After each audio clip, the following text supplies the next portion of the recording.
Tabte I den? Ej, du tabte en god bid. Her var den, Bamse. Godt. Ja.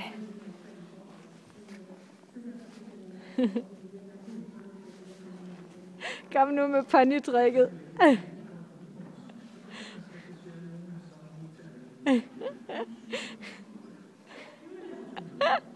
Uden at holde i tøjlerne, det er så for alvor ponytryk, det der.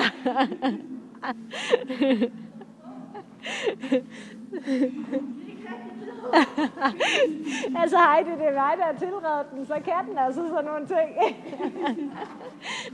Der skal være plads til at være klovn på sådan en. Det er en Oldenborg-hest.